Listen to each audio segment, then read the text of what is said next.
क्या रैप्चर कब होगा यह विचार करना गलत है? आखिर क्यों सितंबर में यहूदी पर्व फीस्ट ऑफ ट्रम्पेट्स यानी तुरही के पर्व आने से पहले रैप्चर के विषय में चर्चाएं तेज हो जाती हैं? आज के इस वीडियो में हम इस बारे में विचार करेंगे कि क्या वाकई में बाइबल में रैप्चर का दिन नहीं बताया गया है। रैप्चर के विषय में हमें पौलुस ने अपने 2 पत्रों में खुलकर बताया है कि एक दिन ऐसा होगा कि सारे मसीह विश्वासियों की कब्रें खुल जाएंगी और वे पुनर्जीवित हो जाएंगे, और हम जो उस घटना के घटित होने के समय जीवित रहेंगे वह सारे रूपांतरित हो जाएंगे और आकाश के बादलों पर उठा लिए जाएंगे। और यीशु ने भी मत्ती 24 वचन 40 से 42 में बताया है कि 2 पुरुष खेत में काम कर रहे होंगे, एक उठा लिया जाएगा, दूसरा छोड़ दिया जाएगा। 2 स्त्रियां चक्की पीसती होंगी, एक उठा ली जाएगी, दूसरी छोड़ दी जाएगी। इन वचनों से तो यह पता चलता है कि रैप्चर जैसी घटना भविष्य में संभावित है। जब यीशु और चेले जैतून पहाड़ी पर थे तब चेलों ने यीशु से पूछा था, आपके आगमन और युग के अंत का क्या चिन्ह होगा? तब यीशु ने विस्तार से सब कुछ बताया था। लेकिन जब रैप्चर की बात आई तब यीशु ने कहा, उस दिन और उस घड़ी के विषय में कोई नहीं जानता, ना तो स्वर्ग के दूत और ना पुत्र, केवल पिता ही जानता है। लेकिन उन्होंने रैप्चर जैसी घटना घटित होने के विषय में बताया। क्या वाकई में यह वचन जितना सरल पढ़ने समझने में दिख रहा है उतना वास्तविकता में सरल है? इस वचन को पढ़ने पर ऐसा प्रतीत होता है कि रैप्चर का समय सिर्फ पिता परमेश्वर को ही मालूम है और किसी को नहीं है। क्या हम इन वचनों का काफी समय से गलत अर्थ निकालते आए हैं? यह गंभीर विचार का विषय है। यहाँ यह समझिए, बिब्लिकल प्रोफेसीज पहेली के रूप में होती हैं जिसे डिकोड करना पड़ता है। एक उदाहरण देता हूँ। मत्ती 24 वचन 32 में लिखा है, अंजीर के पेड़ से शिक्षा लो, जब उसकी टहनियाँ बन जाती हैं और उनमें अंकुर फूटने लगते हैं तो तुम जान जाते हो कि गर्मी आ रही है। आप जानते हैं अंजीर के पेड़ का मतलब है इज़राइल, और टहनियाँ बनेगी, अंकुर फूटेगा, यानी इज़राइल एक राष्ट्र के रूप में उभरेगा। ऐसे डिकोड किया जाता है। तो हम वचन 36 को इतना सीधा साधा वचन कैसे मान सकते हैं?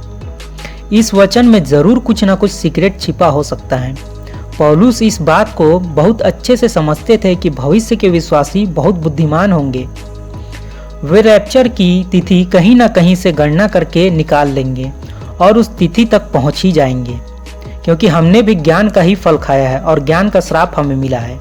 इसलिए थिस्सलुनीकियों के नाम लिखे पहले पत्र के अध्याय 5 वचन 1 में पौलुस हमें कहते हैं, भाइयों, आप लोग अच्छी तरह जानते हैं कि प्रभु का दिन रात के चोर की तरह आएगा, इसलिए इसके निश्चित समय के विषय में आपको कुछ लिखने की जरूरत नहीं है।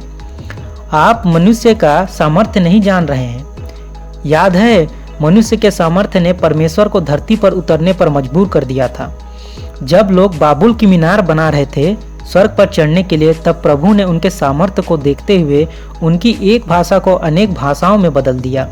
यीशु ने लूकस रचित सुसमाचार अध्याय 12 वचन 54 से 56 में कहा है, वहाँ ऐसा लिखा है, ईसा ने लोगों से कहा, यदि तुम पश्चिम से बादल उमड़ते देखते हो तो तुरंत कहते हो कि वर्षा आ रही है, और ऐसा ही होता है। जब दक्षिण की हवा चलती है तो कहते हो लू चलेगी, और ऐसा ही होता है।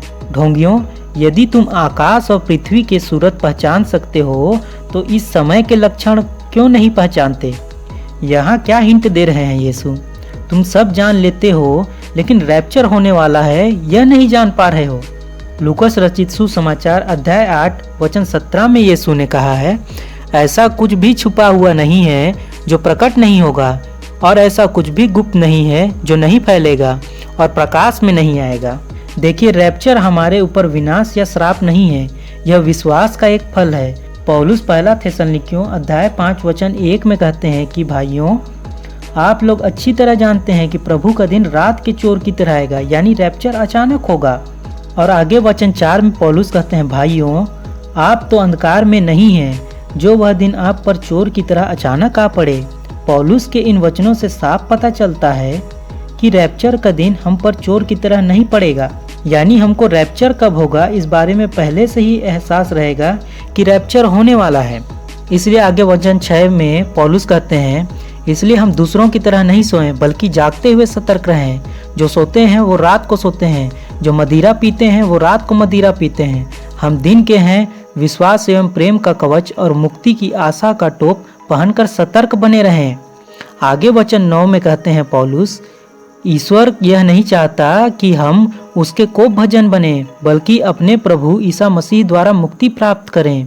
इन वचनों से पूरी तरह स्पष्ट है कि परमेश्वर चाहता है कि हम उसके कोप भजन नहीं बने, और यह तभी होगा जब हम महाक्लेश काल से पहले ही उठा लिए जाएं।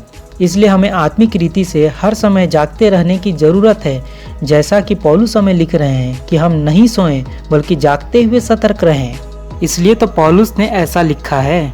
आप जानते हैं यहूदी 7 पर्व मनाते हैं, जिसमें पहले 4 पर्व स्प्रिंग फीस्ट और बाद के 3 फीस्ट फॉल फीस्ट कहलाते हैं।